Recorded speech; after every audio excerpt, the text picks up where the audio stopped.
Hi guys, welcome to revision time. जैसा कि आप सभी को पता है, आज से एनटीपीसी के एग्ज़ाम स्टार्ट हो गए हैं।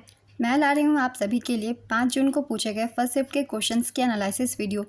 तो 5 जून को पूछे गए फर्स्ट शिफ्ट के सारे क्वेश्चन हैं जीके और जीएस के, और जितने भी जीके जीएस के क्वेश्चन हैं उन सभी के लिए है एक्स्ट्रा फैक्ट्स भी, जिससे आपको आने वाले एग्जाम में काफ़ी हेल्प मिलेगी। तो चलिए वीडियो को स्टार्ट करते हैं। मगर वीडियो को स्टार्ट करने से पहले अगर आप चैनल पर पहली बार आएँ तो चैनल को ज़रूर सब्सक्राइब कर लीजिए और साथ ही इस वीडियो को लाइक भी ज़रूर कर दीजिएगा। तो चलिए स्टार्ट करते हैं आज के पूछे गए सारे क्वेश्चन फर्स्ट शिफ्ट के।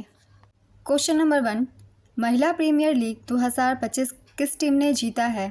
इसका आंसर है मुंबई इंडियंस। महिला प्रीमियर लीग 2025 के बारे में कुछ इंपॉर्टेंट पॉइंट्स रिवीजन कर लेते हैं। विजेता रही मुंबई इंडियंस। मुंबई इंडियंस ने दूसरी बार यह खिताब जीता। उप विजेता रही दिल्ली कैपिटल्स। दिल्ली कैपिटल्स लगातार तीसरी बार उप विजेता बना।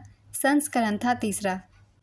कुल टीमों की संख्या थी 5। इसका आयोजन बेंगलुरु, लखनऊ, मुंबई और वडोदरा में किया गया था।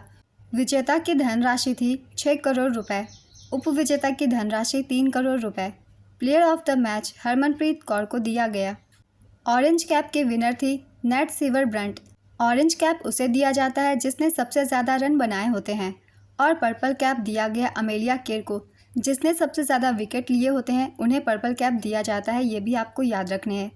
Player of the tournament net sewer Brunt को दिया गया। Emerging player of the season Amanjot Kaur को दिया गया। महिला प्रीमियर लीग का पहला संस्करण 2023 में खेला गया था और विजेता रही थी मुंबई इंडियंस। उप विजेता रही थी दिल्ली कैपिटल्स। चलिए अब अगले क्वेश्चन को देखते हैं। ये सारे पॉइंट्स आप सब याद रखिएगा। साबरमती नदी कहाँ से निकलती है? इसका आंसर है अरावली पर्वतमाला से। साबरमती नदी राजस्थान के उदयपुर जिले की अरावली पर्वतमाला से निकलती है और राजस्थान और गुजरात में दक्षिण पश्चिम दिशा में 371 किलोमीटर की यात्रा करने के बाद अरब सागर के खंभात की खाड़ी में मिलती है। और अगर क्वेश्चन में पूछ लिया जाए साबरमती नदी किस राज्य में है, तो इसका आंसर होगा गुजरात में। चलिए अब अगले क्वेश्चन को देखते हैं। अनुच्छेद 44 का संबंध किससे है? इसका आंसर है समान नागरिक संहिता से। पिछले साल ये काफ़ी खबरों में रही थी, मैंने काफ़ी बार प्रैक्टिस सेट में भी बताया हुआ है। तो चलिए एक बार फिर से रिवीजन कर लेंगे।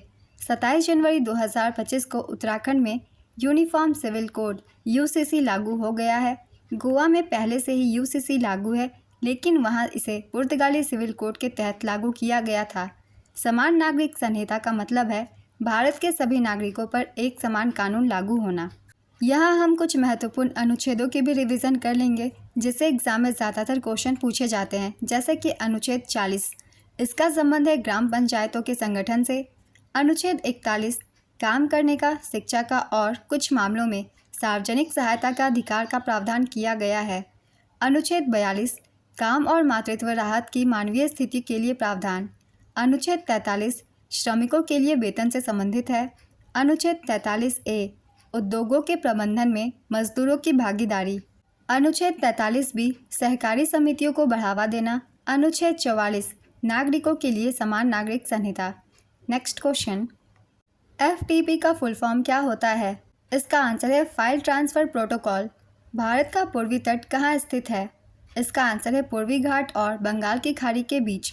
भारत का पूर्वी तट पूर्वी घाट पर्वत श्रृंखला और बंगाल की खाड़ी के बीच स्थित है। यह उड़ीसा, आंध्र प्रदेश, तेलंगाना और तमिलनाडु राज्यों तक फैला हुआ है। नेक्स्ट क्वेश्चन, झारखंड के मुख्यमंत्री हेमंत सोरेन कहाँ से नेतृत्व करते हैं? इसका आंसर है बरहट निर्वाचन क्षेत्र से। तख्त-ए-बही बौद्ध मठ किस देश में स्थित है? इसका आंसर है पाकिस्तान में। तख्त-ए-बही बौद्ध मठ मर्दन खैबर पख्तूनवा, पाकिस्तान में स्थित है। यह प्राचीन बौद्ध मठ का एक पुरातात्विक स्थल है जो इंडो पार्थियन काल का है। इसे 1980 में यूनेस्को की विश्व विरासत स्थल के रूप में सूचीबद्ध किया गया था। नेक्स्ट क्वेश्चन, भारत के नए नियंत्रक और महालेखा परीक्षक कौन है? इसका आंसर है के संजय मूर्ति। नवंबर 2024 में भारत के नए और 15वें नियंत्रक एवं महालेखा परीक्षक के रूप में के संजय मूर्ति को नियुक्त किया गया है। 7 अगस्त 2020 से नवंबर 2024 तक गिरीश चंद्र मुर्मू भारत के नियंत्रक एवं महालेखा परीक्षक थे। वे भारत के 14वें सीएजी थे। भारत का संविधान भाग 5 के तहत अध्याय 5 में भारत के नियंत्रक और महालेखा परीक्षक के एक स्वतंत्र पद का प्रावधान करता है।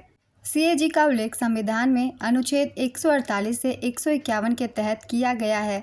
अनुच्छेद भी आप सब याद रखिएगा, अनुच्छेद से भी क्वेश्चन पूछे जाते हैं CAG की नियुक्ति के। अगला क्वेश्चन है, जलवायु परिवर्तन प्रदर्शन सूचकांक 2025 में कितने देशों का मूल्यांकन किया गया था? इसका आंसर है 64। इनमें से कौन रासायनिक परिवर्तन है?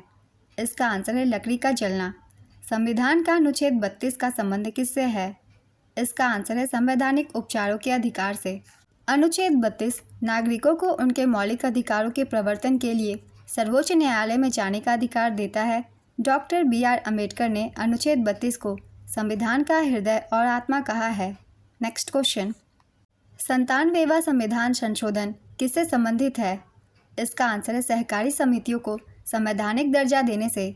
97वां संविधान संशोधन जो 2011 में पारित हुआ था, सहकारी समितियों को संवैधानिक दर्जा और संरक्षण देने के लिए किया गया था।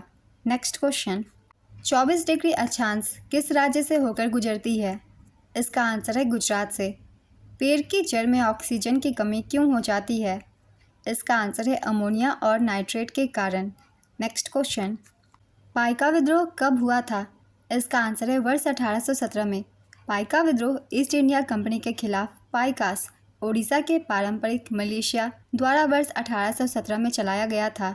इस विद्रोह का नेतृत्व बख्शी जगबंधु ने किया था। इनका नाम याद रखिएगा, इनसे भी क्वेश्चन पूछ लिया जाता है, पाइका विद्रोह का नेतृत्व किसने किया था। अगला क्वेश्चन है, कोलकाता के वेदांत कॉलेज की स्थापना किसके द्वारा की गई थी? इसका आंसर है राजा राम मोहन राय के द्वारा।